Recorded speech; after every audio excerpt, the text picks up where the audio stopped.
asking him to play a new role now, which is a bit mental. He's 35, and he's always played with his back to goal, and suddenly this new gaffers came in and said, "Oh, I want you to play foot facing the goal," and like being like more like a creator, like as like a number 10-ish role. I think we've landed on a 3-4-2-1 Christmas tree formation, like Mike Bassett back in the day. It seems to be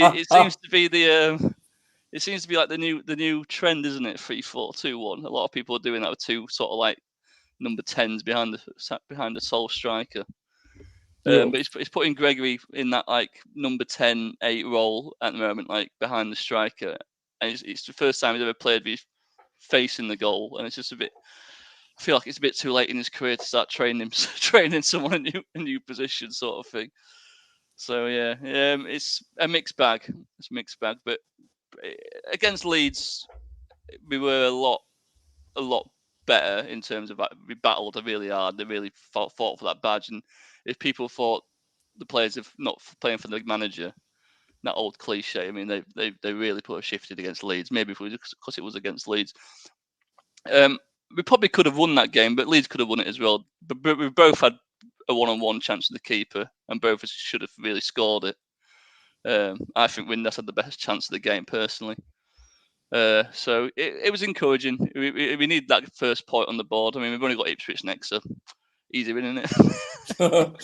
So what have you made of the? Obviously, we're into the international break now. I mean, first 5 games for Sheffield Wednesday. How do you actually think you've gone on so far? I mean, it might be a cliche question considering where you are in the table. Yeah. I mean, how do you feel you've settled into the Championship? It's not as been as I expected a bit better. Maybe one win at least. We played Southampton, which I thought was going to be a good time to play Southampton first game of the season. Turns out it wasn't a good time because I underestimated how good Teller and James Ward-Prowse actually were. And now they don't play for the club anymore. So it's like, great, I wish we played them now and they haven't got them players. And then we played Leeds on the Saturday away. So, we played 2 teams that just came down. We played Hull and he was on the prediction show earlier before the season started. He was really confident, was he, about this season? And they've heavily invested again. And then we played. I mean, it was only Preston and Cardiff. He thought we could get a win, and if it went for the Volks going absolutely mental and just throwing his arm in the air in the 98th minute to give a penalty away, we would have got a draw away at Cardiff, which would have been seen as a good result. And we did dominate that game in large spells in the second half, especially. When we went a goal behind, it was only us. It looked like we were the only one team going to win, and that was us. So it is it's shocking that we only got 1 point, but at the same time, you look at this table this time last season, I think QPR were top, Reading were third, something along those lines, and I think Luton were 4th bottom. So in the Championship, a lot can change. I think 5 years ago, Wednesday were 3rd at Christmas, we finished 17th. So I know you have to react a lot in football, especially in this sort of content creation sort of thing, but the Championship is the Championship. A lot's going to change by November, so I'm not panicking just yet. Talk to me about the owner. The owner. What? I mean, at Cardiff there were a few. I believe there was chance about wanting him out. You know what I mean? Yeah. I mean, is that the reaction of the fans? Do you think now that they've had enough in the way things have been handled and that? Do you reckon, or do you think it's just that small minority? Yeah, it's a small minority, especially on X. The big X crew. I mean, because they're easy to wind up. You just say, "Oh, look at the ticket prices," and then people are going, "Oh, there's nothing about the club and all this sort of stuff." But when you look at the accounts, he pumps in millions and millions of pounds. Like without him, like the club would be non-existent. He's just we haven't spent a big fee on a player, but we've signed 12 players. So he's backing his manager again. Because if he didn't care, he wouldn't sign anyone. And just let. No. I agree. We did a show with Lee Bullen, who's a bit of a cult hero, modern day legend. All right, he weren't a legend in the Premier League, but it was a big part in getting promoted in 2005, and he stuck around as a player, played every position for us. Then became a coach, and he's been like he's done like caretaker role first team role for a few times as well. So, and I asked him about him off air. I said, "Oh, what do you think about him off air? Like, do you know what I mean? So we're not recording, so you're not." And he was just saying like he's desperate for success at this football club. And if you could spend £10 million on a player, he would. But how FFP is and how the accounts work, you just can't do it. We're still recovering from the Jordan Rhodes season. We spent 10 million on him to get promoted, and he's arguably the worst signing in the club's history. Yeah, there was a lot about Chanziri, weren't they, with his quote of "I want Sheffield Wednesday to make the playoffs." I mean, they asked him this after we've just got promoted. He hasn't got the. I mean, he doesn't help himself by talking a lot. He's an ambitious bloke. Yeah, he basically said like, there's no point being in the league if you're not going to try and get playoffs. Exactly. Which I mean, any football fan wants to hear it. If he came out and went, "Oh, we're just going to try and survive next season," people would have gone apoplectic. Yeah, they would. Do you know what I mean, they'd be more angry about that quote than. So you can't win. I mean, you're damned if you do, you're damned if you don't. If you're a football player, aren't you? I mean, like it's about realistic, though, isn't it? I mean, with Sheffield Wednesday, it's where you think you're going to finish to where he thinks you have to be realistic to going to finish. Well, I mean, he wants us to get to the Premier League because he probably wants his investment back. He's put in like over £100 million and got nothing in return. So he's probably desperate for clubs to get in the Premier League that way as well. But I think he's a very good businessman, maybe not a good football man. I think that's probably the way to put it. I think we probably need a director of football, and he probably needs to take a step back. But I don't think getting rid of him is going to solve any issue, because I think the same issues we have now of like an expensive old ground what you need to fund. You haven't got the infrastructure in the ground where you can like properly redevelop the kiosks and stuff and the pumps and that, like for your beer. Like it's the best it's going to get at the moment until we get a new stadium. And then you've also still got the FFP issue. So if a new owner comes in and pumps it, and you know what I mean, tries buying success again and it doesn't work, we're just going to end up back where we are now. What we have done in the summer is buy younger players. Like we've signed 2 attacking players. One from Monaco, a guy called Anthony Masaba. He looks quite exciting. And a guy from PSG called Gassama, a 19-year-old. He's scored in like the UEFA, whatever it is, under-23s cup. Like he scored against Man City's under-23s. Like Pochettino was saying, had him included in the squad when he was manager at PSG, and that he's only 19. So these are sort of players we need to do now. We need to get young players and hopefully get them in a year or 2 years' time. They turn out to be half decent, and then a Premier League club that goes, "Oh, we'll have him for £8 million or something like that," because that's the only way you can generate money down there. Because the FFP rules, you can't spend money unless you make it. So we're a bit screwed at the moment. Yes.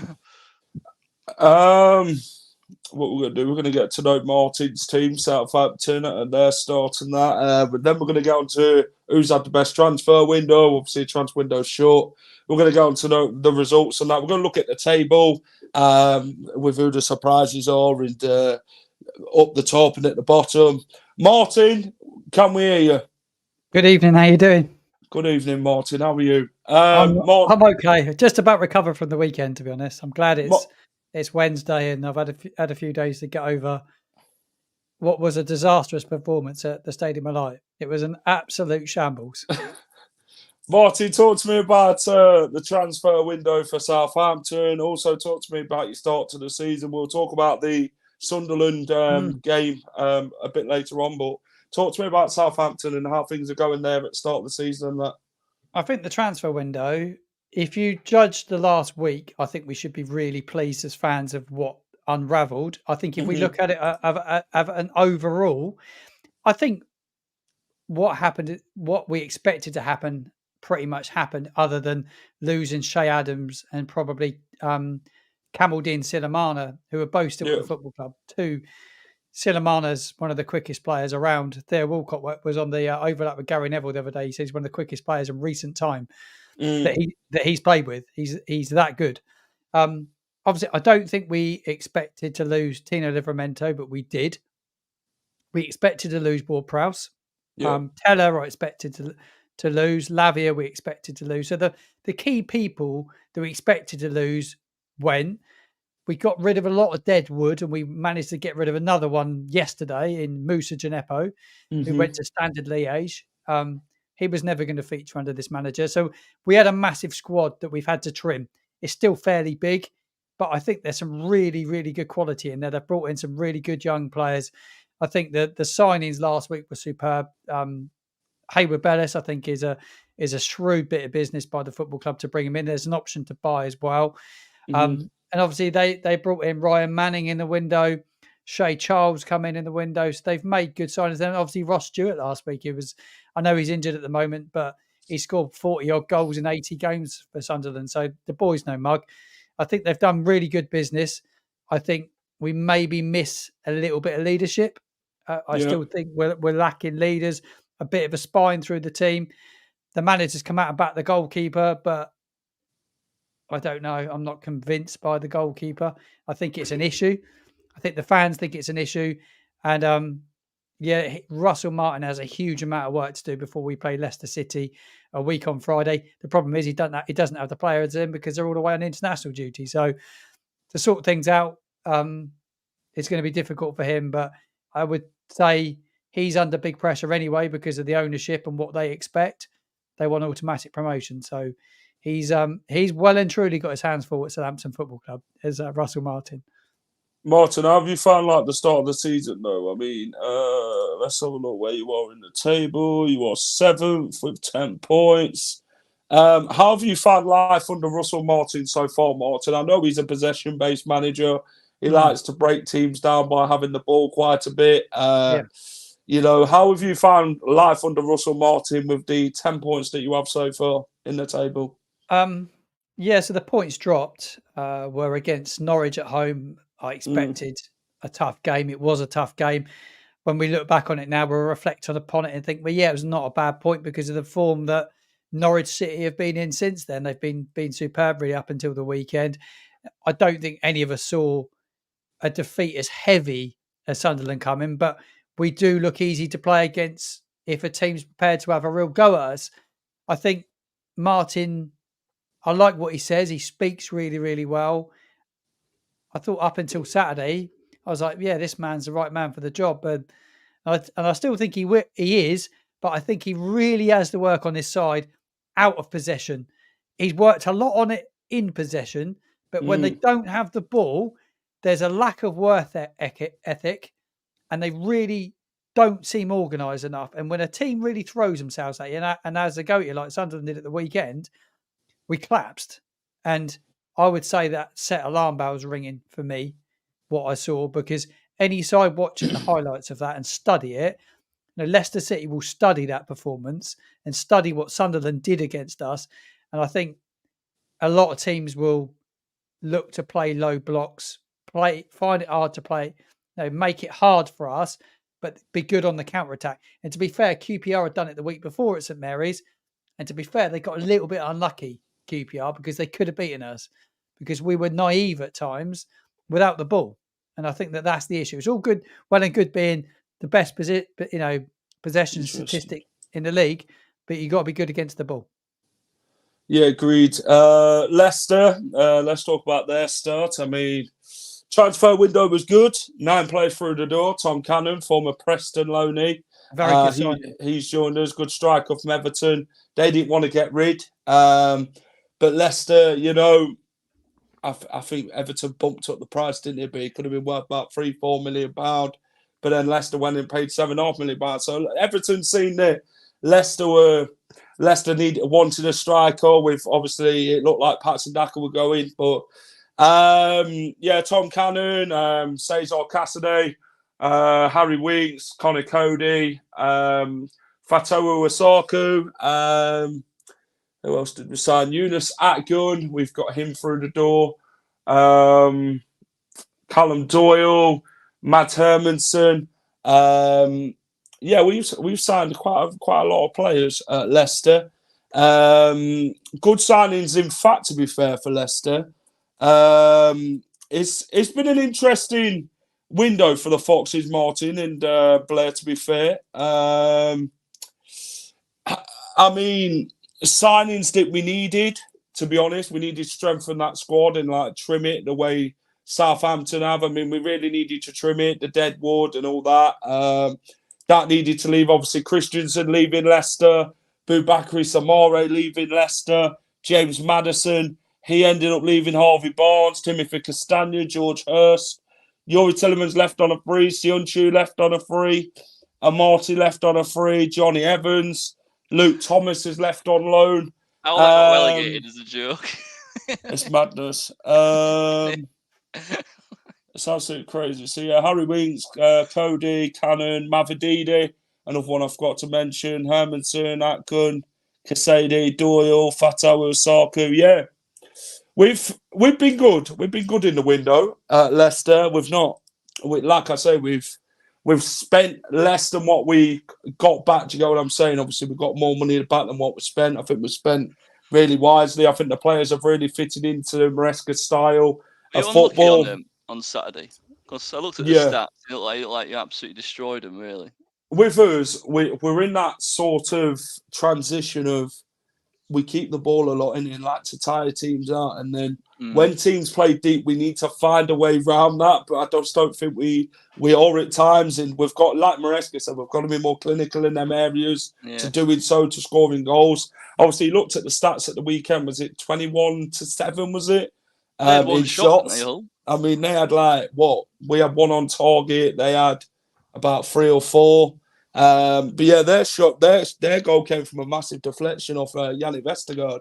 And then after that, they just sat deep and Leicester struggling to break them down, which we've got to be more observant with, I think, to be fair. I think if we can do that, then... But you're going to expect that, aren't you, Blair? With 100%. If we go 1-0 against anyone, I want 10 behind the ball. How are you, Mike? It's been a good window for Leicester. Obviously, Tom Cannon hasn't played yet, so I can't really judge. Fatawu Saku, he looked decent. Atkun, looked all right the weekend. He'll get better and improve. Mavadidi's big improvement. Like I say, we've got rid of all the deadwood. I mean, was expecting Maddison to leave, Barnes to leave, players like that? Your real key players like Martin said with Ward-Prowse and Lavia and players like that, they're all expected to leave. Let's see what Terry's saying. Did you keep anyone that you didn't expect to keep? Is there anyone that stayed? Wilfred Ndidi. He was one that. How have you still got it? could have ended up leaving. I mean, they're interested from Nottingham Forest. Iheanacho, another one who people thought would leave but hasn't. There's been a lot of players where you think, Leicester could get rid of all these players. All these players are going to leave, but we've all of a sudden managed to keep hold of that big core of the squad, which is what you need to do. And obviously, people are going to be after our players, aren't they? But it comes at a price, and I don't think teams were willing to pay the price that Leicester wanted for these players. Obviously, Iheanacho, £20 million. Wilfred Ndidi, £18 million. I mean, Leicester wanted a bit, which you can understand, can't you, Martin? As a football club, you've got to make enough money back as you can from these players leaving. There's a massive shortfall when you get relegated anyway. And obviously, there's parachute payments, but they still reckon it's around 80 million with a lot of clubs. Ricky P, another one, Ricardo Pereira. I mean, shouldn't be in the Championship, but he is. Harry Winks, who we signed from Tottenham. He should really be in the Championship, really, let's be honest. I mean, he's a good footballer, Harry Winks. And he's been that energy what we've been missing, Martin. He's been that energy, Harry Winks. You've seen the way Leicester have played with him and Dewsbury all linking up quite a lot, with bringing that energy forward. You got Ndidi playing a different position. You got Ricardo versatile now from right back to midfield to bring that attack. And that's the Maresca style of football. I know it might not be it's going to get quicker, of course it is, but I just think with Leicester's football at the minute, it's going to take time. It's a work in progress. There's a lot of players who need to gel in this team, who need to find that stability in the football. And when we do that, we're going to click, and then teams are going to end up where good hiding. Well, I don't know which team it is, but there'll be someone in there at this point of the season thinking, but that could be us. But You don't want to get too ahead of yourself, you know what I mean? It's about taking it game by game. I think Leicester themselves have, like I say, the start that we've had, 12 points out of 5 games, you just snap your hands off at the start of the season for that. It's been difficult, though, you know what I mean? Coventry, Cardiff, Huddersfield, Rotherham, Hull City, they've made it very difficult for Leicester. It's not been an easy game, 12 points. We've had to win it ugly and dig deep at times, and that's what you expect from the Championship. People just thought, Martin, when Leicester came down, they're going to walk the league. I think Blair said it before the start of the season. Leicester are running this league, mate. Leicester are running the league, but you know what I mean? This Championship, you can see why it's hard for people to get out of when they do come down, and it's a different league, isn't it? Tuesday yet. I was just about to say that, Blair. Yeah, you're about to get Saturday, Tuesday in a minute. It'll totally change the landscape of the division. Like we've got a really, really tough September. We've got a tough September. We have. Yeah, back-to-back games. There's two home games. There's Leicester. Then on the Tuesday night, we've got Ipswich. So all of a sudden, it starts to get a little bit tasty. It's when you need a good squad, you need a good core, but you also need players you can bring in that are going to be vital to you. And this is where I think Tom Cannon's going to fit it for Leicester, boys. I think, he'll be given the chance. I think if we can play him... He's not a one-man up front striker, though, is he? Preston, I think they played him as a 2, didn't they, last season? And he'll be vital to the way Maresca is going to play his football. I think, like I said, September is going to be a tough month for us. We've got Norwich after the Southampton game on I think it's the Tuesday or Wednesday night. We've got Blackburn away. We've got Bristol City at home. I mean, we've got a tough month. I mean, Blair, with the Championship, it's different to the Premier League, isn't it? It's more, how do I put it? It's people like to get stuck in, don't they? And proper digging. It's not as luxurious, is it, as the Premier League? You're not going to get as much time on the ball. Like you get a bloody kicking, don't you, in the Championship? And there's like the Saturday Tuesday thing kicks in, and then you hear these Premier League managers like Klopp and Pep start moaning about playing too many games of football, and he's like, "Yeah, but you've got a 30-man like squad, but like anyone else would want in the league." They should be able to deal with that sort of games. They've got 2 first teams, and they play. They play once a week, most weeks, sort of thing. But the Saturday Tuesday thing's gonna just change everything. Because what I like about Saturday Tuesday, though, sometimes, especially when you're after a loss and you play again on the Tuesday, I like that. Means I think you get it out of your system quick, and you can try and get it. You can try and forget about it quite quick. And I think that would have helped us this August, because I think I wanted the next game to come for us, because I was just desperate for that first point and first win, and sometimes waiting that full week, shit. Yeah.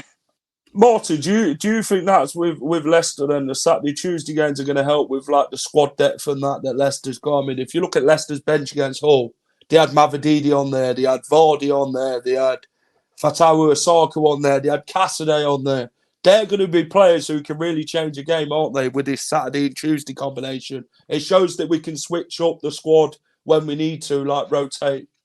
Yeah, I know. I think that the sides that have got relegated have still got good players at the football club. Like, you've retained some good players, we've retained some good players, and obviously you've brought new blood in as well. So all of a sudden, you really start to you can call upon, like, our bench at the weekend was really good. There, Hayward Bellis was on the bench, and Shea Adams was on the bench, and there's depth all over. You need that quality, don't you, Martin? Yeah, in the Championship. And it's like you're like for like in pretty much every position is really important.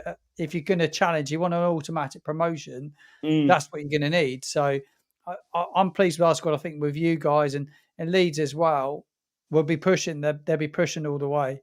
It will be really interesting to have this conversation at the start of next month, October, and see how this little tough run of games and like back-to-back fixtures have sort of affected the league table and how we feel about our clubs.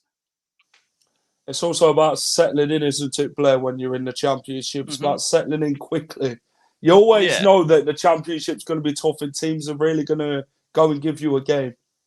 Well, football is full of cliches, but it's full of cliches for a reason. Winning becomes a habit. We saw it in League One when we just rolled over everyone.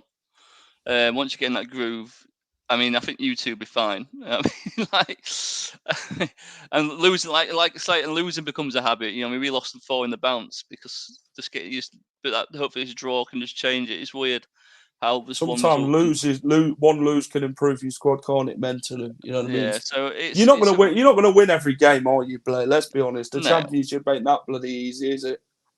No, I mean we can get disrespectful sometimes because I think like a lot of people on Twitter when we lost to Hull were saying like, "Oh, Hull are a mid-team, we should be beating them." Or I was like, "You've not done any. You've not done any. Our fans did not do any research on Hull. It's football, isn't it? Not PlayStation." Yeah, exactly. Yeah, so yeah. Yeah, I love the Championship, but at the moment I'm not liking it that much. But I do love it. What so does Tony Blair support? Ross, he ain't no bloody Prime Minister, mate, for God's sake. No, I'm not a war criminal. Oh, there we are, Ross. There's your answer, mate. Blair, we're gonna move on to who's had the best window, do you reckon? Obviously the window's closed now. Who do you actually think's had the best window in the Championship? And who's been your standout signing? I mean, I don't want to talk about you two or Leeds because I think like when you have your parachute payments and you get like leave them three out then. You have like 2 paydays because you get your parachute payments and then you get to sell your players on for massive amounts of money anyway. So you have like 2 paydays. I'd probably say Hull, to be honest. I really think their business has been smart. It's really strengthened what they already had.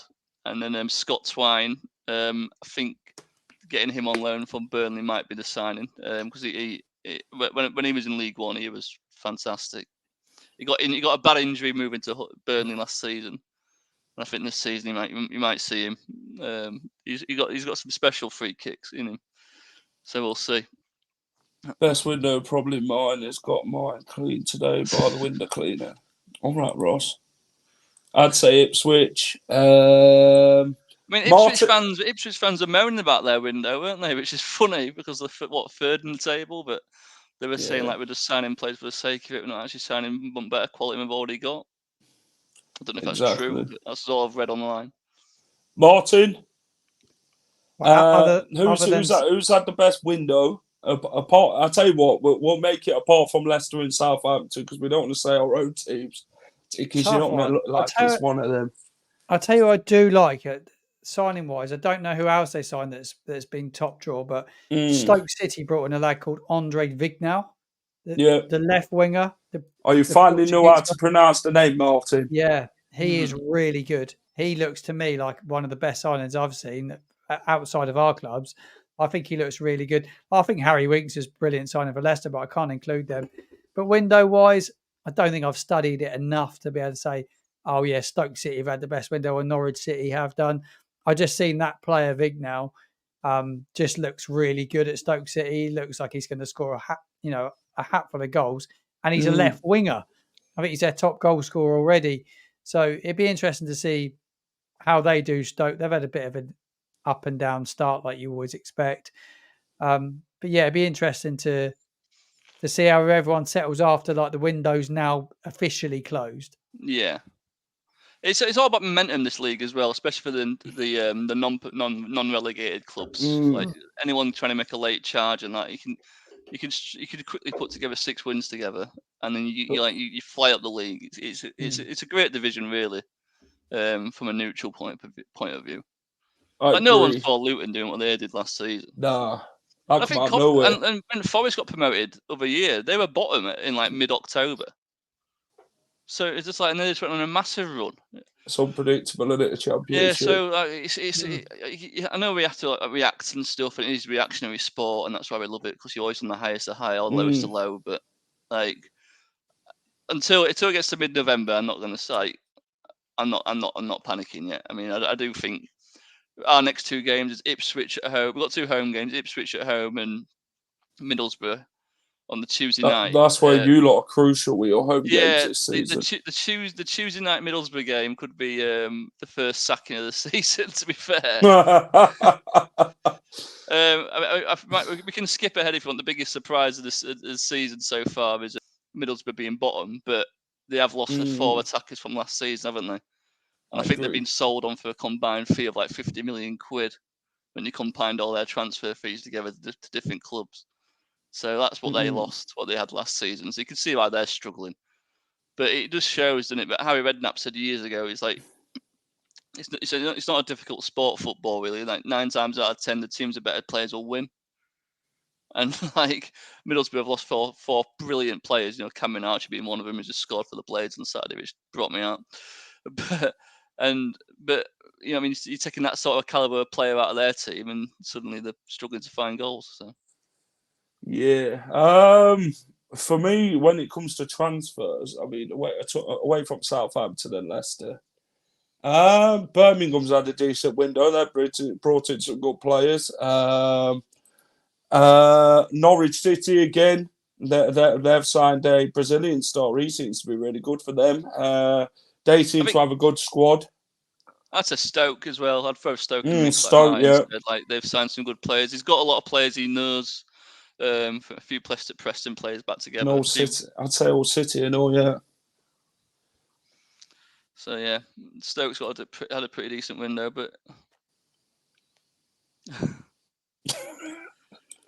good old Rosie. Good old Ross.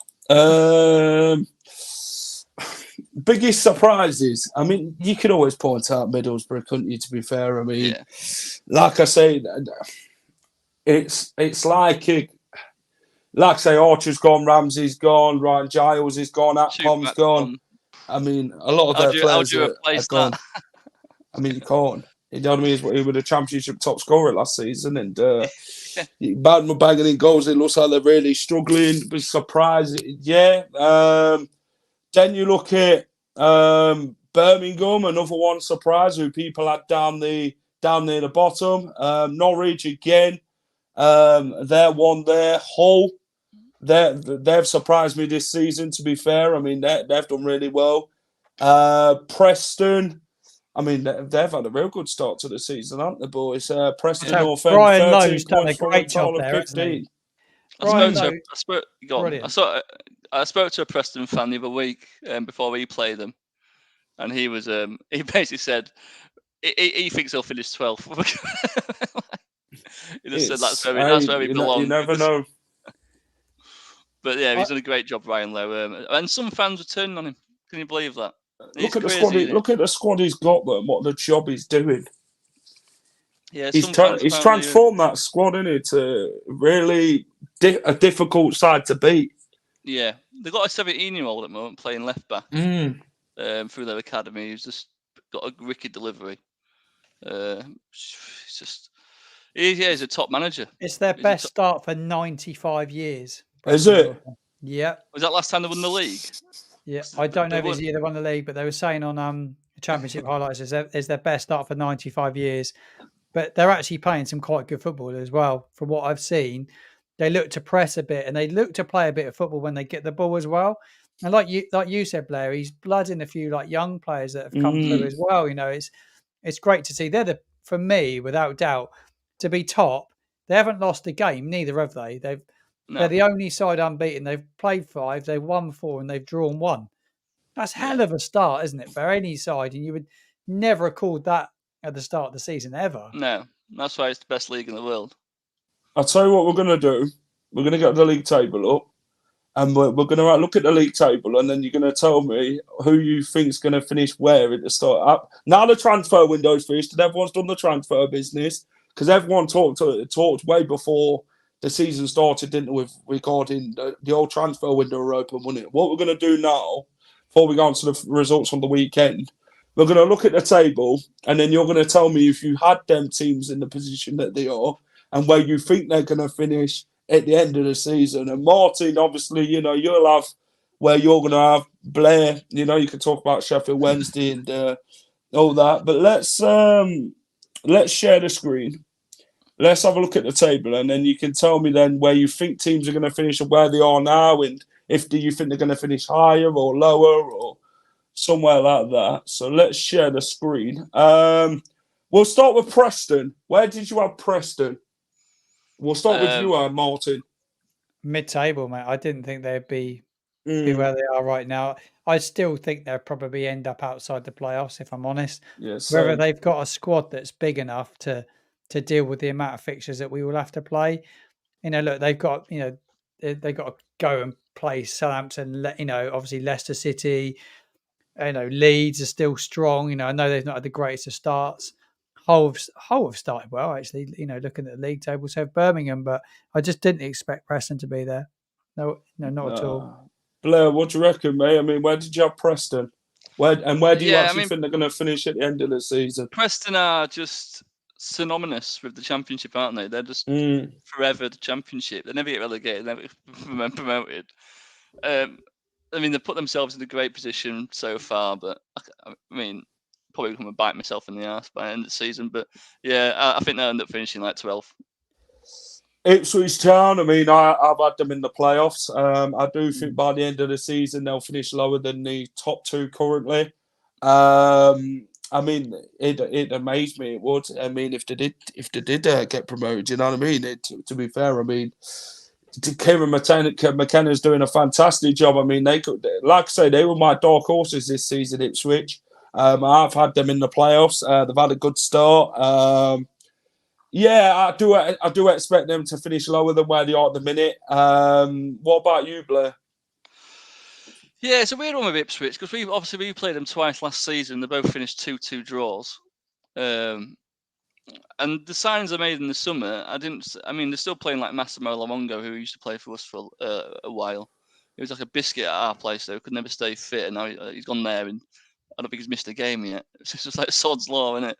I think they're just riding that quest of momentum at the moment. I think the fans are on side. I think they've got a new chairman not long back. So it's all like euphoria at the moment. Everyone's like pulling in the same direction. There's no disdain or no one's unhappy there. And I think that's like bred into the players, and the players are playing high on confidence, and probably Kieran McKenna's getting more out of the play, like out of what he's got than what he should be getting. What another manager probably won't be getting the same performances out of. I think they'll finish outside the playoffs. To be honest, I think they've had a great start, and I'm not saying this crap or nothing like that. I think they're a great team, but you look at some of the other sides in there. It's just, the fact that they've done it. I can remember when we got promoted under Dave Jones, 10 years ago. We were 5th this time that season, and we stayed up in the last game of the season. So it is an absolute mental division. The Championship, everyone has a good start when you do come up. Then it starts to drift to realistically after that. From the season before, Martin, looking at the playoffs, Leicester, Birmingham, Norwich, Hull. What's your thoughts on it now, where they are, and realistically, where do you expect them all to finish at the end? I think I've always said it. I think Leicester will win it. I think they have the strongest squad, and I think the manager will do a great job, Maresca. I think they've just, like us, they've probably not going. We haven't got going yet. Whether the Sunderland defeat will knock things, I think we'll learn quite a bit about Southampton and Leicester a week on Friday, of where we're both going to be really, and who's the stronger of the two at this stage. It will be interesting how it plays out. I think Leicester will be in the autos. I like to think we'll be in there sniffing it. I always said that I thought we'd go up via the playoffs. Is my gut feeling. Norwich City, I still feel they'll be in the playoffs. I don't see them not being in the playoffs, to be honest. Just trying to. West Brom look good from what I've seen of West Brom. They look decent. They're playing some nice football this season. They have a good coach, don't they? Yeah, they play nice football. There's no doubt that Ipswich should be there. Ipswich have taken winning mentality from last season and taken it into this season. Saints did it when we went down to the League One and we come up through. We got automatic promotion from League One to the Championship and went into the Championship. Quite a strong squad, and with Ricky Lambert scoring goals, but they look good, Ipswich. Nathan Broadhead, I think he come from Everton, maybe. Am I right in saying he was out on loan last season, maybe Sunderland? He looks good. He scored I think he scored maybe 3 goals for them already, and they've got a bit in attack. Is it George Hurst that plays up front for them? George Hurst and Connor Chaplin, even Chaplin scoring goals. He was good in League One last year. He's come up. He's scoring goals. I think they're going to be right up there, Ipswich. Yep. Blair looking from 7th down to 21st. I mean, we'll talk about the relegation zone afterwards. I mean, talk to me about these teams from 7th to 21st. I mean, where realistic, looking at them now, I mean, are some there where you expect them to be? I mean, and then where do you actually see them finishing at the end of the season? Plymouth have surprised me because I think their wage bill's the second smallest in the division. Yeah. So when you're doing that sort of thing, because normally your wage bill does determine where you're going to finish, because that's how football works. I think they've got a really small wage bill, like £4 million or something like that, like really small. Like your guys are being like the 100 millions. So to have them 10th I think that's very impressive, and I think Steve Schumacher is just whatever he learned from Ryan Lowe. He's just took the ball and ran with it since he's had first team charges. Millwall are always going to be decent because Gary Rowett. I mean, it's Gary Rowett. He's just the ultimate. He's just becoming the ultimate championship manager, isn't he? Like you'll just, or if you want to be a stable championship club, hire him basically. He might have a little flirt at playoffs every here and there, but you're never going to get relegated with him. And then when you look at Leeds, I mean, my half brother's a Leeds fan, so I know all about their basket case relegation clause they had in their players' contracts when they got relegated. They started investing late on in the window. They'll be more than fine. I mean, they look good. I remember you played them. Like we probably got in. We battled hard with them. It was a bit of a local derby, Yorkshire supremacy. So we had a bit of a go at them. But they brought on like Jed Spence with 10 minutes to go. I mean, once he gets up and running, he's going to be brilliant, isn't he? I mean, he's on like 60 grand a week at Tottenham, so like that's the sort of the things we're trying to compete with. And then Watford. I mean, I tip Watford to just go up this season, even via playoffs or automatics, because they just seem to be that team every other season. Let's do it. They've won the first game of the season, I think, pretty well, and it's just petered off, and I'm quite surprised, but they're down there, to be honest. Martin, I mean, thoughts on it? I mean, Leeds, I expect them to be further up. QPR got written off way at the start of the season, Martin. I mean, they seem to have reacted well after that 4-0 thrashing at Watford. Rotherham, and Huddersfield, I mean, they picked up big wins at the weekend. Millwall, they always flirt around the playoffs, don't they, near the end of the season. Sunderland, they was in the playoffs last season. Coventry are down there and all. I expect Sunderland and Coventry to finish higher. Southampton, I expect them to be further up. Stoke have had a good window. I don't expect them to be anywhere near the relegation zone this season. Talk to me about the 7th to 21st, Martin, before we get on to the relegation zone. 7th to 21st. QPR, I think, could be fine from what I saw of them at St Mary's last week. I also get a little bit of inside scoop because I work with Asmir Begovic, the goalkeeper. That's a steal of business. I'm not just saying it because I'm friends with him and I work with him. I think he's an absolute steal. He was a free agent, Begovic. He's gone in their wealth of experience, and he picked him up the points at Middlesbrough the weekend. He made 9 saves. I think he's got the best stats of any goalkeeper in the division at the moment. So what a signing he'd be. He'd be the difference between, he'd get him a load of points. Having a good goalkeeper can be worth 12, 13 points, can't it? And he'd be enough to really give them a chance. I don't think they'd be in the... I think they'd be in and around it. I just don't think they'd get relegated. I think they've got good team spirit there as well. And the boy Armstrong up front, he looks a menace. He's going to score loads of goals. And yeah, they've got experience in their squad. Watford, I'm surprised at Watford's start. They travelled terribly though. So if they could start travelling a bit better and getting wins on the road, they would be a side that want to be in the playoffs. They won't want to be there. Leeds will come good. They won't be there neither. They'll be well up the league. They're the ones that surprise me a bit, really. Huddersfield Town, though, they managed to grind out results, don't they? Just because of the man that's in charge. I think the relegation scrap will be interesting, to say the least. It's a great league, isn't it? You got so many teams. There's some great managers in there, but some massive football clubs. When you look at this table it's now, a great league. It's a great league. You know, Sunderland in there, clubs in there. Sheffield Wednesday in there, Middlesbrough, you know, Blackburn, Leeds, Southampton, Leicester, Stoke, QPR, Watford. You know, these are all. You know, these all are these clubs clubs have all been in the they've all played Premier League football, yeah, and they've got good stadiums. I mean, and fan base wise and history wise, the bigger clubs, there's bigger clubs in the Championship than there is in the Premier League now. It's unbelievable.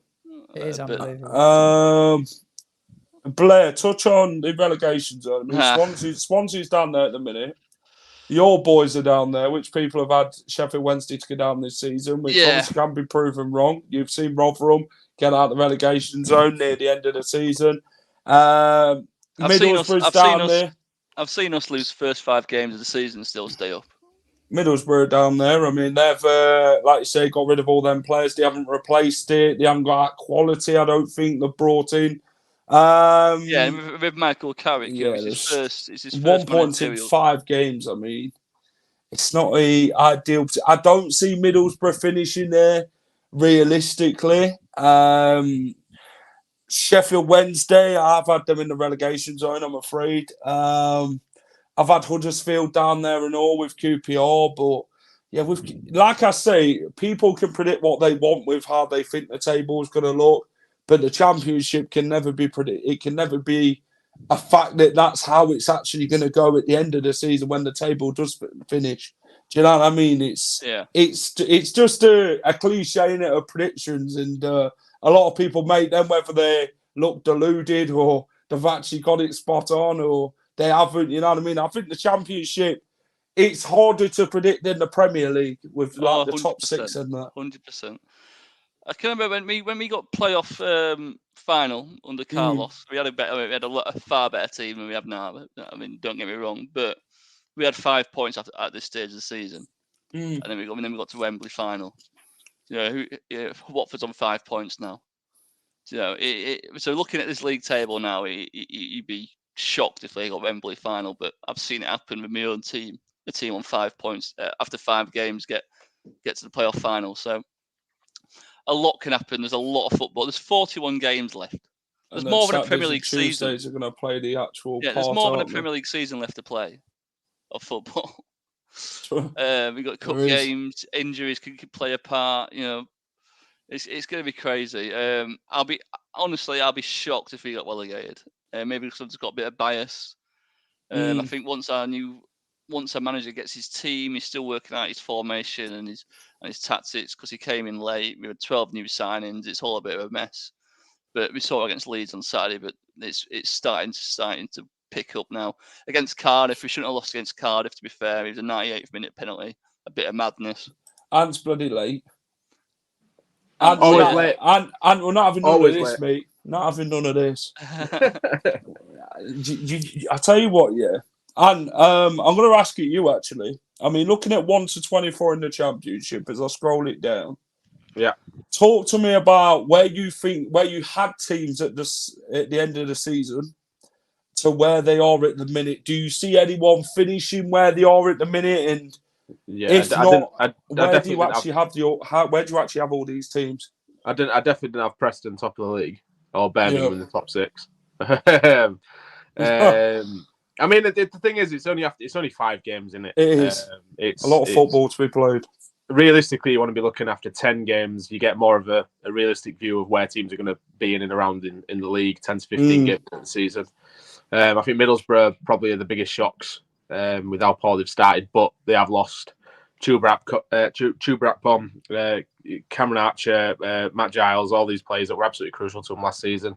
So it's going to take time for them to, get that new sort of that new key player that's going to emerge this season. And Carrick's a good manager; he gets them playing a nice way.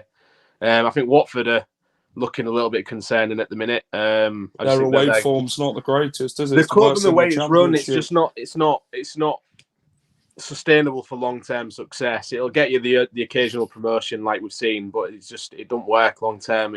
They end up back in the same situation that they found themselves in when they hired 6 managers ago or something like that. So yeah, it's a club that just needs to find some sort of stability. I mean, I don't know why they didn't stick with Rob Edwards when they said they were going to. They said they were going to give him time and build a project kind of thing, and then chucked him after what I don't think it was Christmas by the time he was gone. So, fans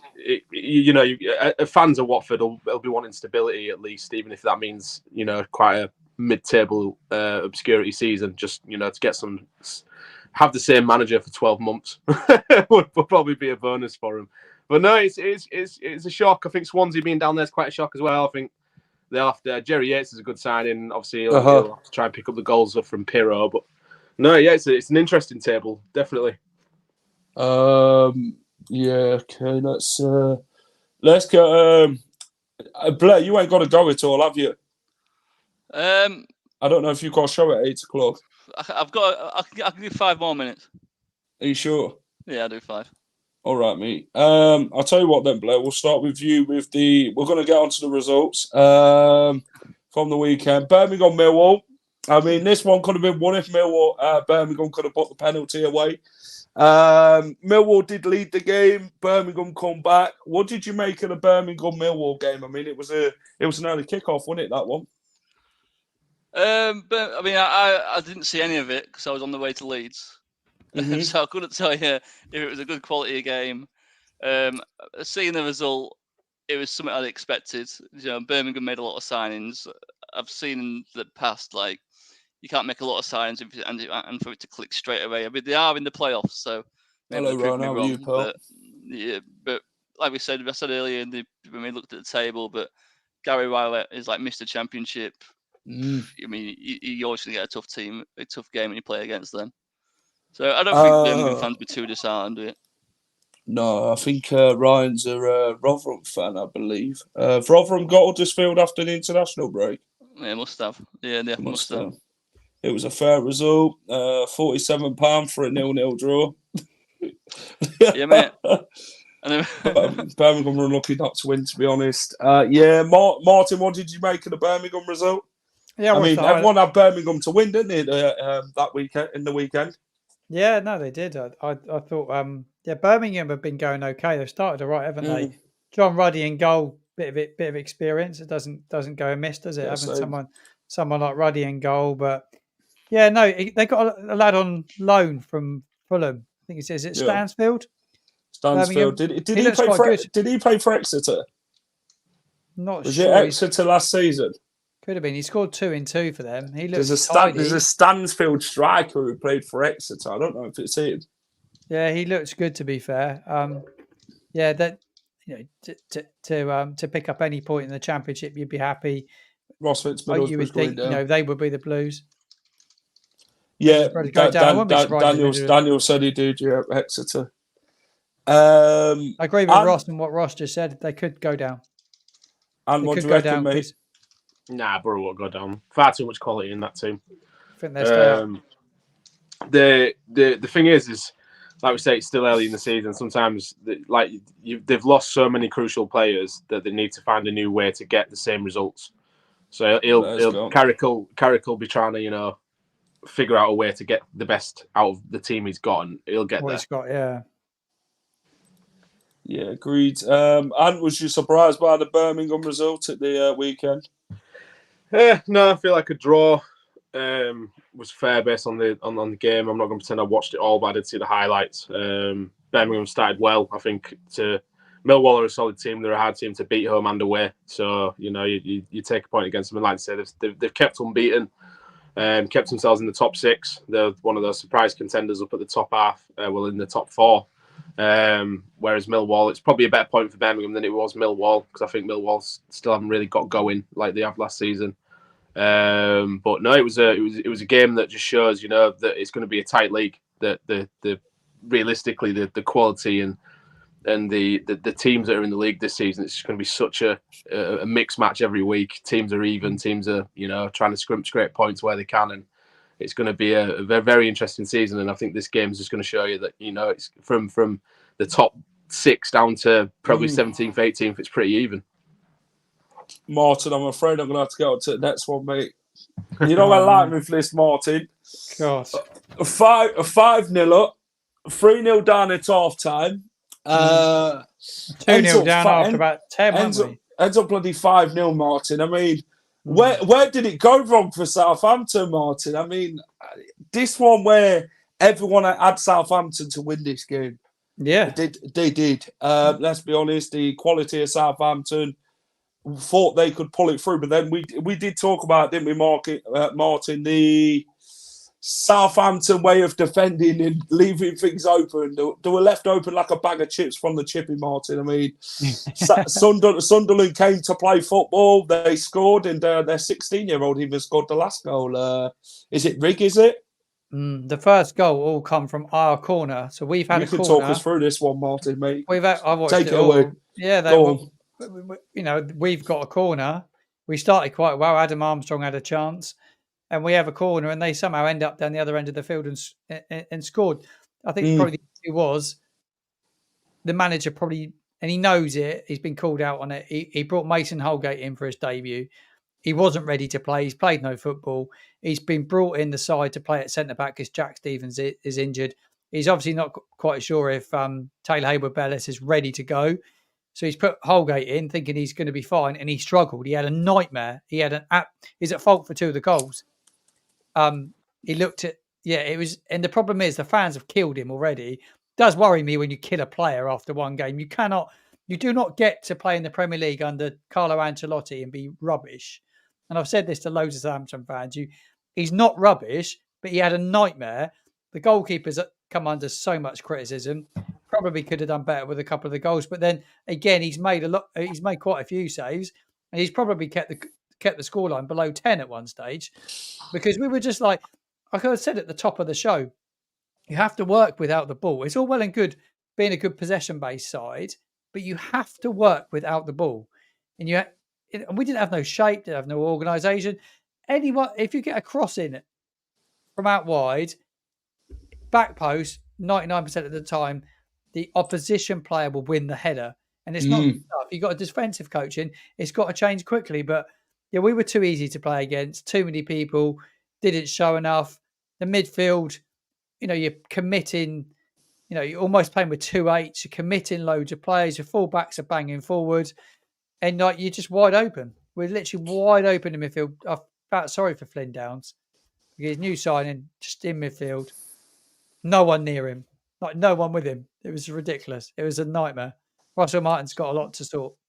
Sound like a thrashing, Martin, mate. It could have been. You know what I mean? I mean, humiliating. Like I say, when Leicester lost at the weekend, we could have been Southampton. Do you know what I mean? We could have ended. You know what I mean? It's people moan about 1-0 defeats, but we could have been Southampton, bloody losing 5-0. Then you would have had something to really moan about. You know what I mean? But like I said, this Southampton, it was an unexpected one. To be fair. Somewhat, you did say to me, Martin, a few weeks back, though, surprises in the Championship always come in the unexpected, and Southampton's got the first spanking of the season. Yeah, I just worry what that does mentality-wise. Let's bring Ross in. Ross, how are you? I'm good. Say that, Terry. Ross, talk to me about Sunderland, Southampton. Well, Sunderland scored 5, Southampton scored 0. That's a big result, isn't it?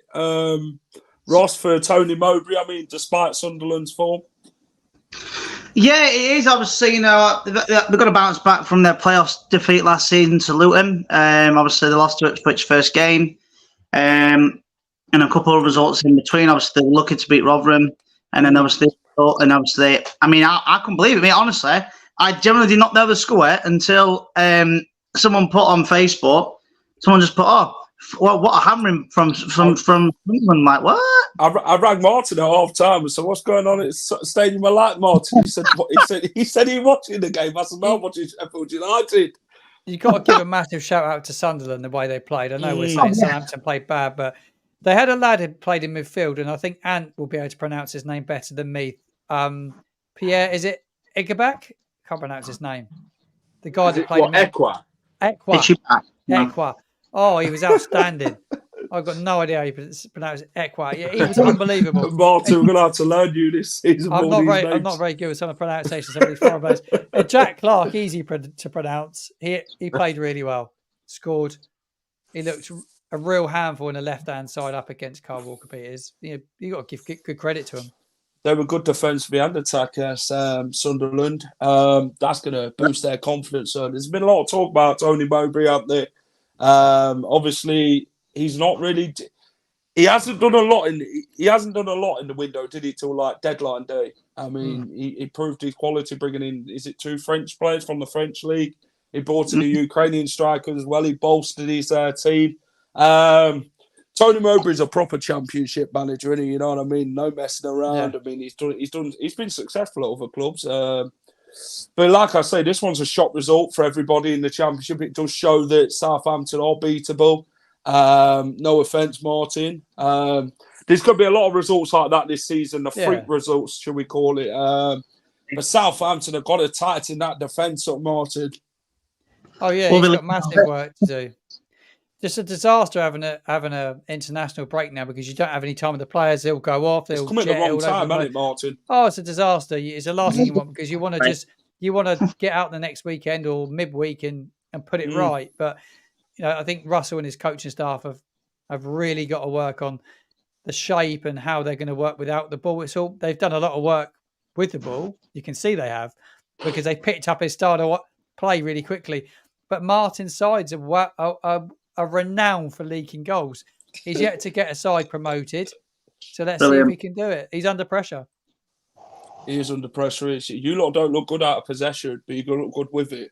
Yeah. I think that's something that you lot have got to really take into the international break. But then obviously your players are going to be going on international duty. So you don't have many of the players there to develop that squad going into the Leicester game. I mean, Leicester are the same. Obviously, we've got internationals going away. But I think it's Jack, I'd say the one player from Southampton to look out for, same for Ross as well, when we play you, is a lad called Silamana. He's a winger. Is that the guy you talked about on Twitter? Yeah, he plays on the right. He plays on the left. Video on your TikTok. Yeah, he's good. He's a record signing for us. He's got a bit about him. They're trying to get it, he'd be the Nathan Teller kind of replacement between now and January. Watch out for him. He's deadly. Fast as fast. And we're going to start with you with Swansea, Bristol City. Nigel Pearson picking up 3 big points at the Liberty. I mean, this one looks a rivalry. It is a rivalry, isn't it? This one, Bristol City, Swansea. This one is both sides ain't really started great, have they, in the Championship? Bristol, all right. I think they're in 8. They're bottom half, aren't they, at the minute? Bristol City at the bottom half. Sure, they're in the top 10. They are now. They've won, haven't they? I don't know if there was there before. Bristol City are 8th now. Yeah, they weren't there before, though, were they? They were a bit lower down. That's what I mean, going into the game. Both sides didn't really start great. Obviously, Alex Scott leaving Bristol City for Bournemouth. Swansea, with Joel Pirro leaving. I mean, how much of an effect did it have on both teams with both of them key players leaving the respective clubs? And I think it's done a bigger effect on Swansea, as you can tell, with their league position. Bristol are just doing what Bristol are doing. They're just plodding along nicely under the radar. No one really takes notice of them. But they'll likely be there and thereabouts in the top 10. I think this season, Bristol they go about their business in a reasonably quiet way, but they're effective at doing it. And we all know what Nigel Pearson's like. He's not going to give you a flamboyant football, but it's stubborn tactics. Yeah, is it with he's managed all the teams that we all support? He's managed them all. Yeah. He hasn't only kept Southampton up the season. Leicester got relegated to League One, bros. Yeah, relegated us, took us up. As your thing says, went to Hull and back. That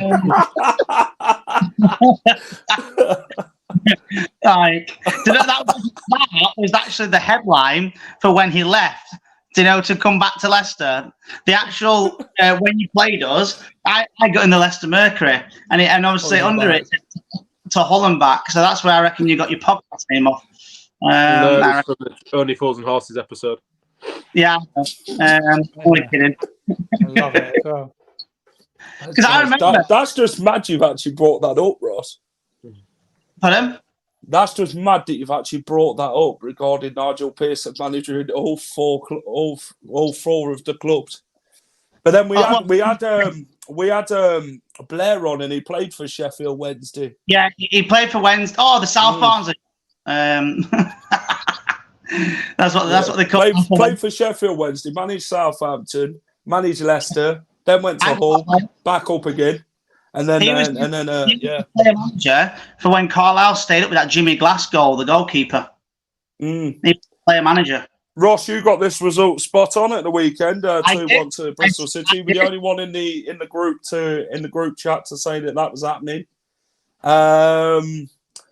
Is this where Nigel Pearson now progresses, Ross, this season with this sort of result? I think they needed it, didn't they? Either side at the weekend.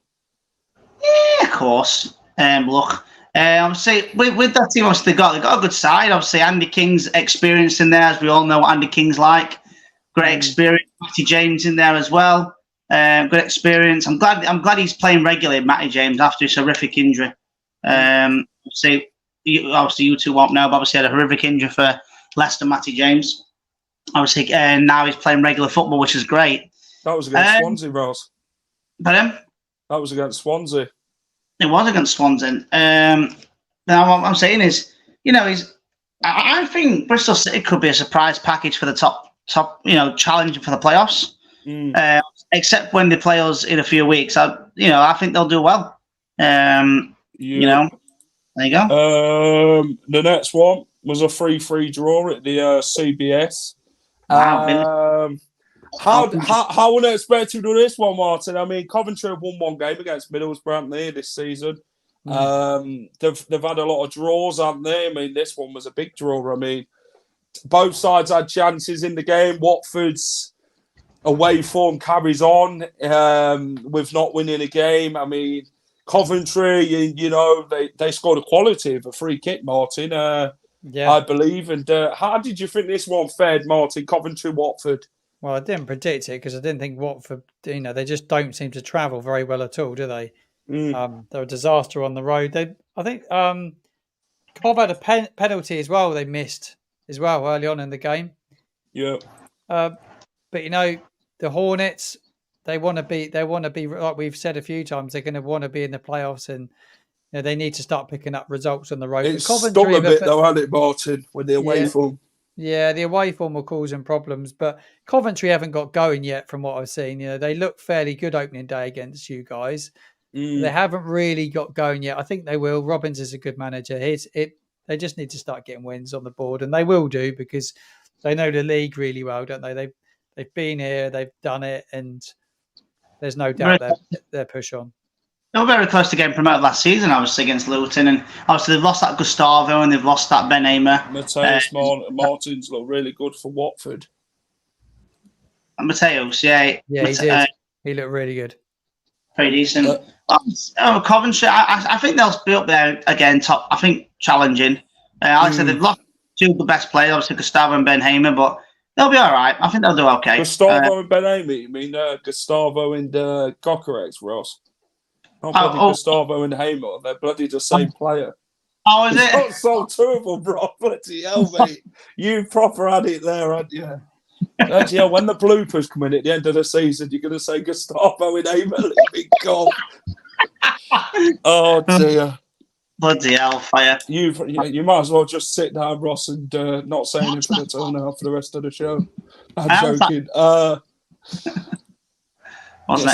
Someone's going to bloody pick up on that, Ross. I'm sure they are.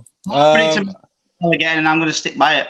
You did. And we're going to start with you one with this one.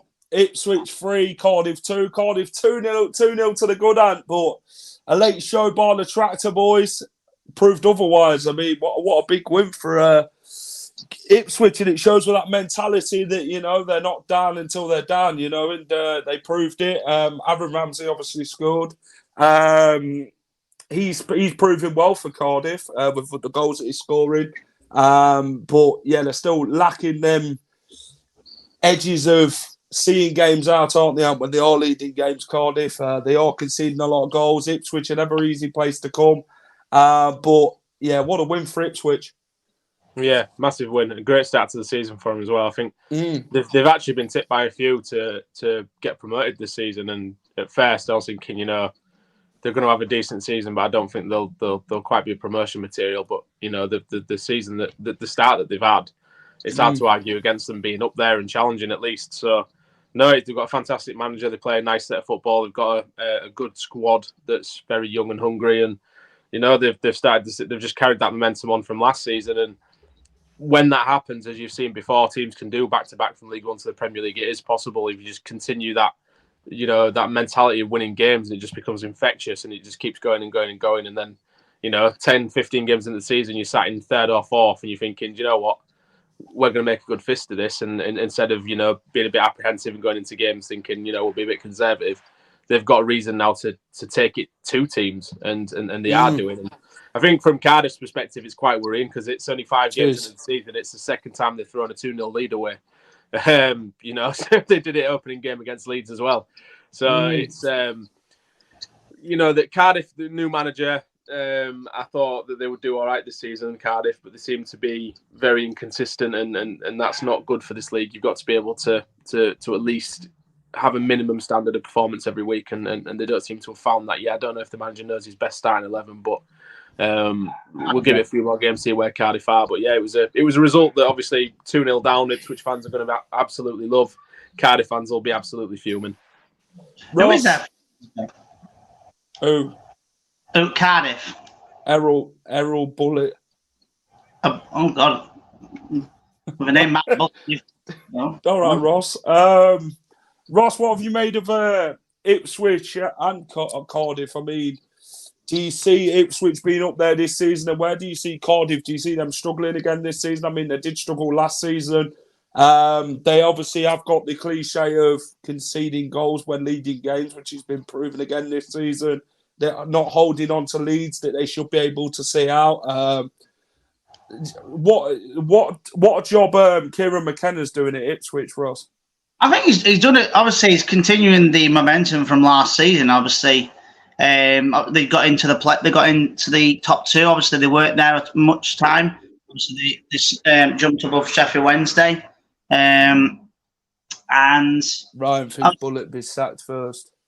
No, I reckon Wednesday manager. I reckon he lived in Sheffield, Ross. No, I reckon Middlesbrough. Honestly, a lot of people think, they won't be down there, but let's not forget all them players that they've had. There were a lot of loans, so people seem to forget that. But anyway, Ipswich. Obviously they got George Hurst from us. He's injured, Ross. Oh, is there? Apparently so. That's what I heard from Alex Griffin. I know he scored on the first game of the season, but obviously they've got some good players. Did he play at the weekend, George Hurst, Martin? Yeah, he started. Yeah, he did. So he probably had a bit of the injury before the game before. Him and Chaplin, yeah. Because obviously they've got Ladapo as well. They've got Connor Chaplin, Trent Ladapo, George Hurst as well. So they've got some good attacking options, to be fair. And they've got Wednesday next. That should be fun. And I do you know what? I hope George Hurst bags a goal. Obviously, let's not forget his Sheffield Wednesday roots. They ate him there. Oh, it's more of his dad. David Hurst. So it'll be interesting when they play Wednesday, because obviously it's at Hillsborough. But I can see Ipswich. I can see him winning like 4-5-0. Yeah. That's what we're going to get on to, Martin, is Leeds Sheffield Wednesday. A 0-0 draw. First point for Wednesday, Martin, after 5 games. It's taken 5 games to get the first point. Not a greatest start to the season for Sheffield Wednesday. We all know it was going to be difficult for them. Could have won the game, Martin, either sides in this one.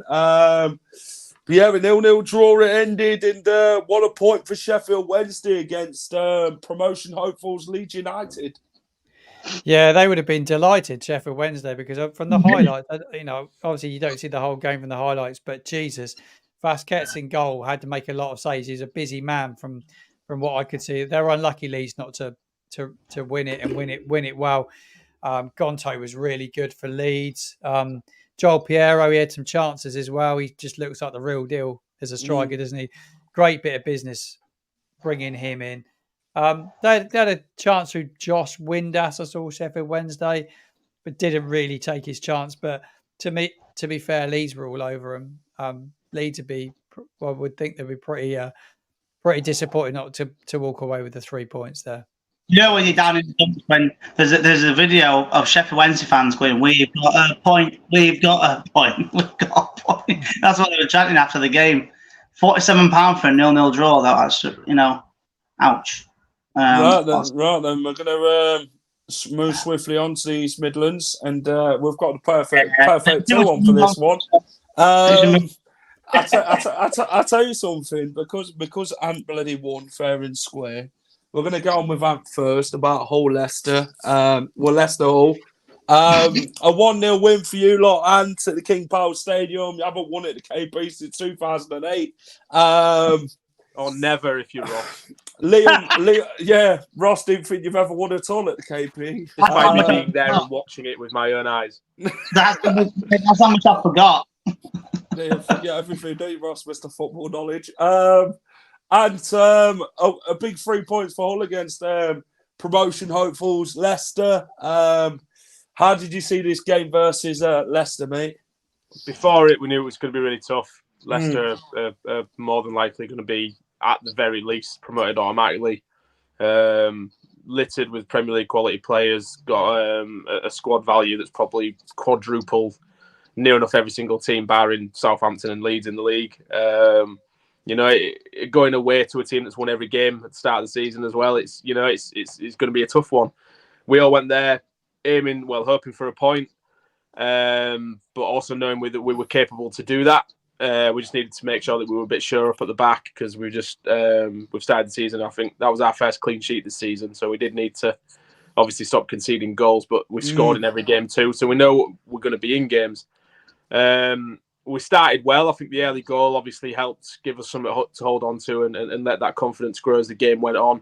But we really had to dig deep, absorb Leicester pressure. And I think what Rosini wanted us to do was to just, crowd out when Leicester had the ball. We were more than happy to let them have possession, let them play the game in their half. And then if they got anywhere near our box, we just, we got men back, committed bodies into the box, blocked shots, restricted space, and made Leicester shoot from range. So, if you can restrict the amount of clear-cut chances a team has, you're maximising the chances of keeping a clean sheet. And I think we did. We defended really well, held on to the goal, and I think you could see the confidence grow as the game went on.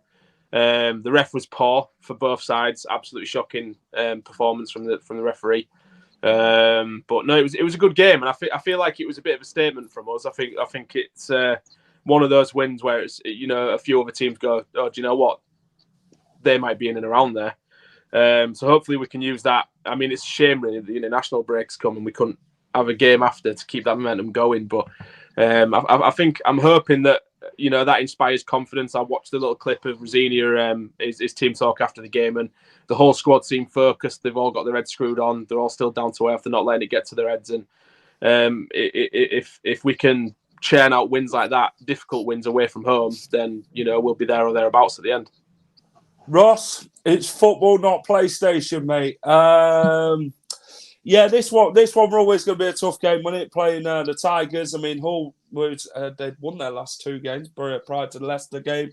Liam Delap scoring a deflected goal, which still can't, Ross. Like I say, Ross, Hull made it difficult for Leicester, didn't they? But Leicester's got to be clinical around the box, and obviously we wasn't on our day. Like I say, Hull sat deep, didn't they, when they did score? I mean, that was expected if they was to score a goal that would happen, and they did. They came with a game plan. They executed it perfectly and got the 3 points. Hull defended well. They had a few attacking chances in the second half and in the first half against Leicester.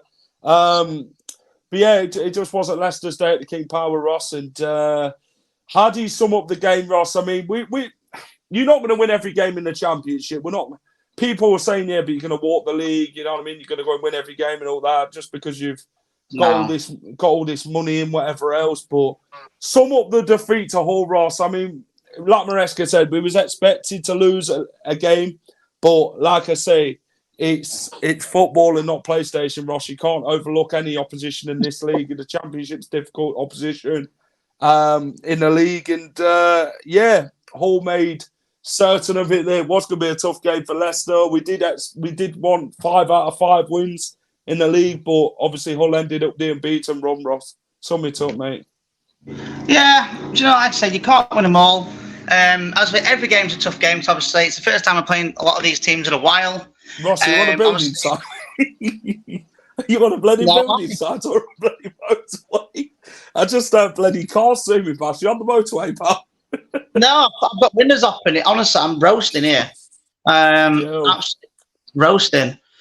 But no, obviously, like I said, Hull have only lost 2 out of the last 14, something like that. Anthony, you can correct me on that. Something like that. No, they've lost 7 out of 33, Ross. Going back to there you go. Going back to last season, you know they're not easy. They're not an easy team to face. And I said, tough game, and obviously they first clean sheet for them. They needed that, and like I said, you can't win them all. Obviously, I think on another day we would have won that. It's a learning curve, isn't it, Ross? I mean, again, we weren't going to go unbeaten all season. Don't ever feel that. Give your head a wobble. And we've had people on other platforms saying that 7 years ago with this and that. That's in the past. We're not bloody Forest. We're not thinking about the past. End of the day, this is here and now. Yes, that's the whole city, but that doesn't mean that anything's going to go downhill. There might be all city on career mode, Ross, where you give them a good idea or something. You know what I mean? But in real life, it's an whole different kettle of fish. Exactly. Rotherham gave us a tough game, and they're in a bit of a worse position than Hull at that stage. And they could have won that game on another day. All the other games, end of the day, it doesn't matter. I've said this. I don't care how bad we play. If we pick up 3 points, we pick up 3 points. I don't give a crap about performance. Absolutely. And it gets on my nerves when people say, "Oh, are you happy to lose?" You're never happy you want to lose to a game. It doesn't matter if it's you're not happy you want to lose. It's football, Ross. You just got to accept it, take it where pictures hold, and move on. So can't win them all, and so we move on. So we play that team from Hampshire on week on Friday. We'll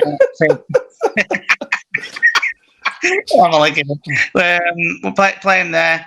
Martin's been in up, Ross. He's been on a few technical issues. How was it? I heard it. But no, it will be. Honestly, it's because it's the first football game back. I mean, international break's stupid. Imagine that.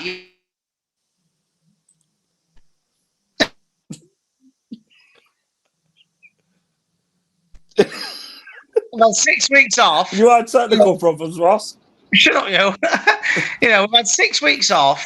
Stupid international break. It's just ridiculous. The international break's come at the wrong time, man. After 5 bloody games. Does anybody actually watch the England games? Does anybody actually watch them? I do. It's on bloody Channel 4. Right, Ross. We're going to move on. We're not going to talk about England. We're talking Championship, Ross, and football. Not international. Martin. Middlesbrough again, Martin. A 2-0 defeat to Queen's Park Rangers. I did predict QPR to win. 2-0 QPR. Middlesbrough's bloody heads at the minute are not there. They're really head in the sand, shall we call it, as Nigel Pearson likes to say.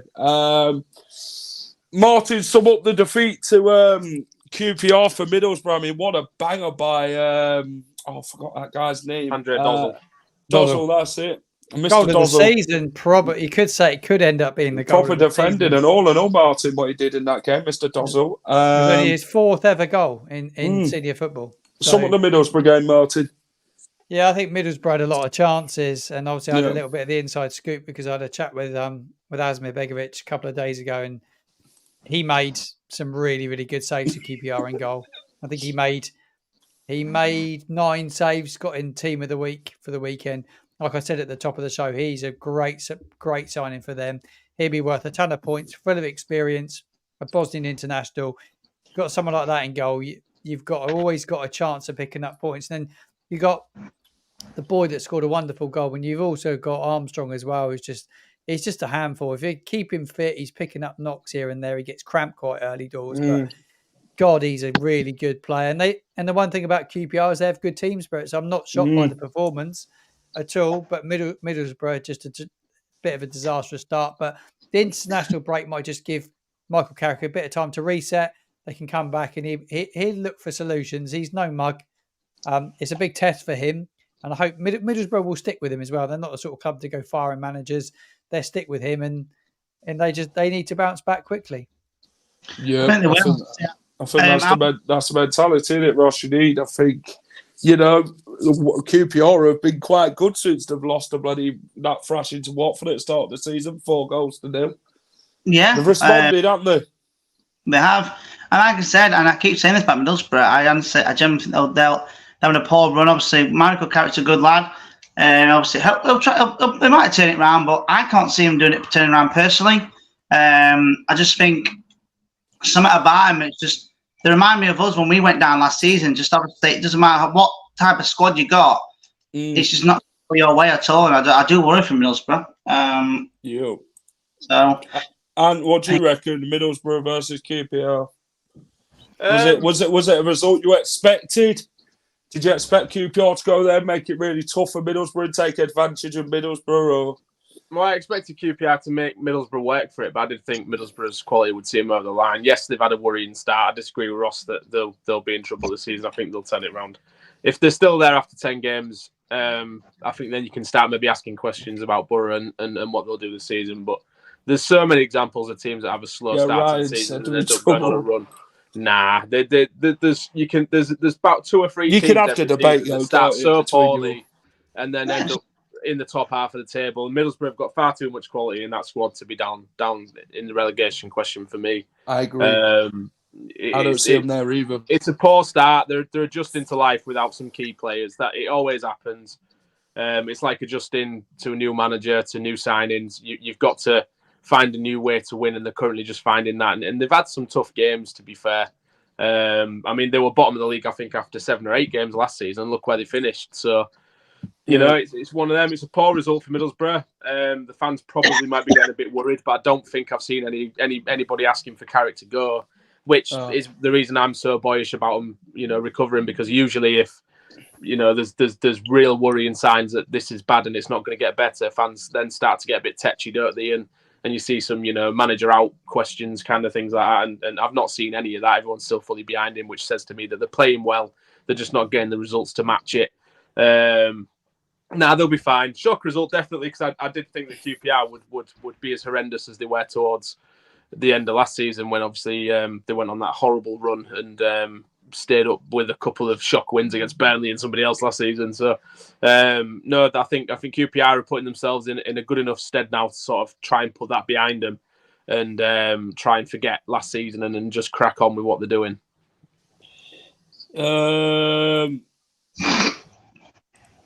Jack, you said bloody lot. Mate, do bloody talk. Talk for England. I'm joking.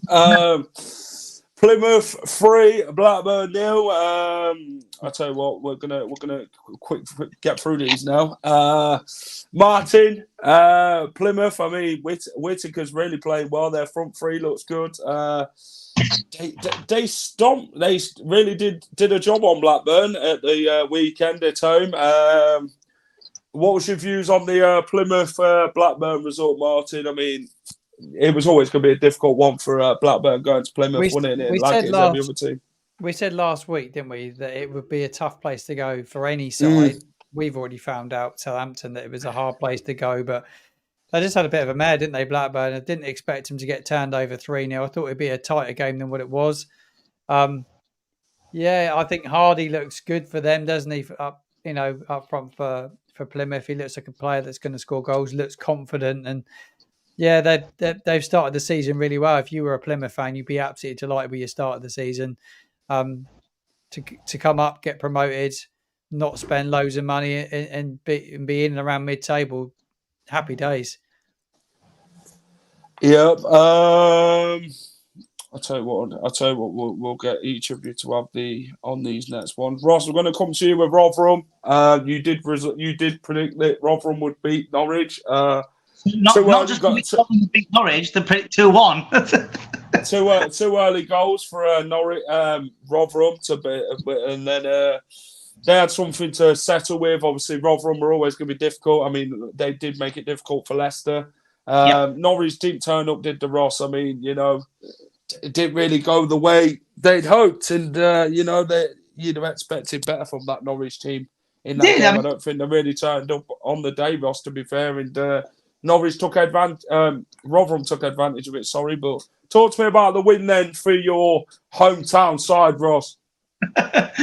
No, I wasn't surprised that Rotherham won. I said, obviously, my prediction is I was the only one that went with Rotherham, and I got the correct score. Obviously, I saw them hand on hand last week, as you did, Jack. They made it very difficult for us.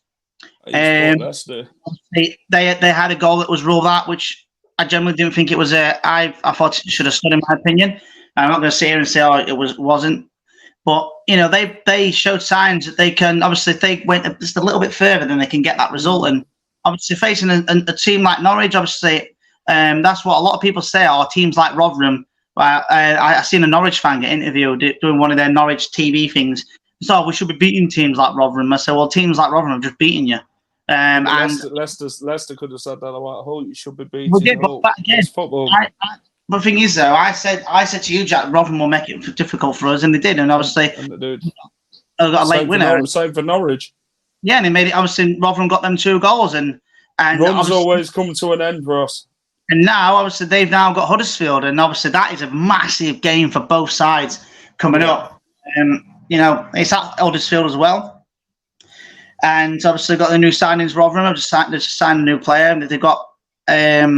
That's quite funny. I see the way it took the corner at Leicester for love. But and I'm like I said, I wasn't surprised, and you know what? I think I'm not saying we're going to go up the league and win it or whatever, but I think with games like that, I think if they pick up a win against Huddersfield, try and get as far away from the relegation as possible, because everyone thinks they're going to get relegated just because it's Rotherham United. But they last season 4-1 after 7-8 years as manager, and he thought he would go to Derby because Rotherham would go down and they'd go back up.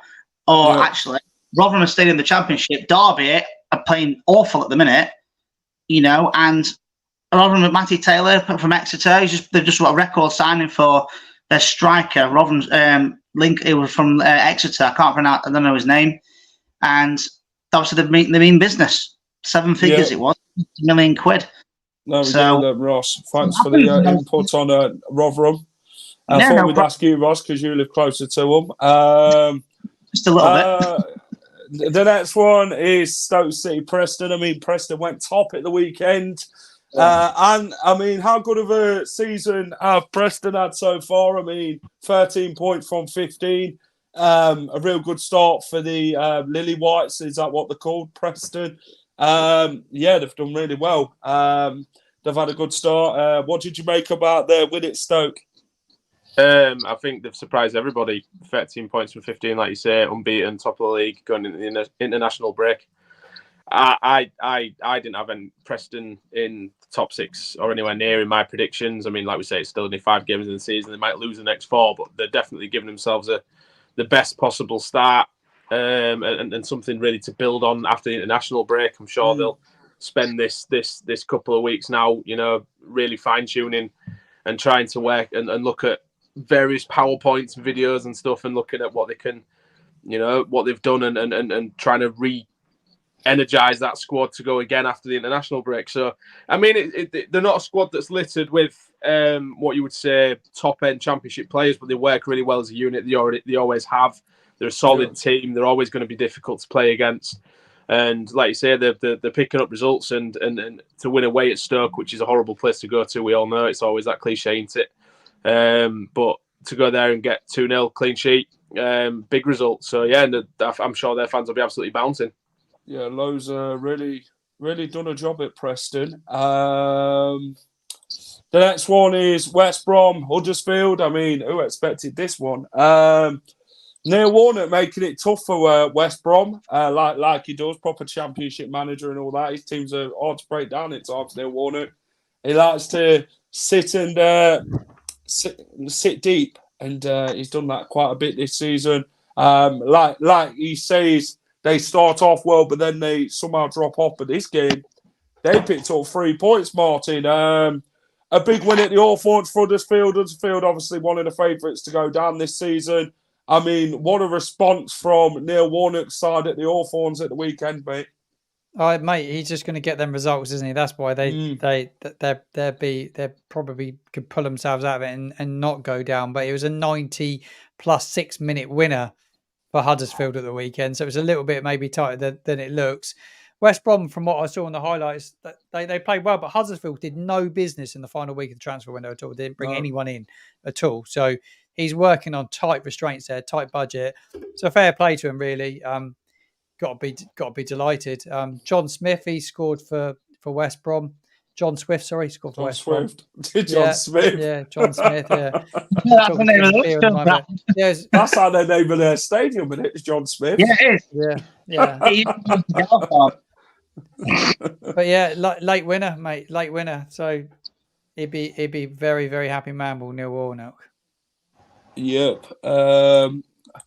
Lads, thank you for coming on. Guys, if you've enjoyed the stream, it has been over an hour, but we have covered everything, championships. Hit the like button, subscribe to the channel, go and check out Amp from Hull and back. Go and check out Martin that way. Go and check out Martin.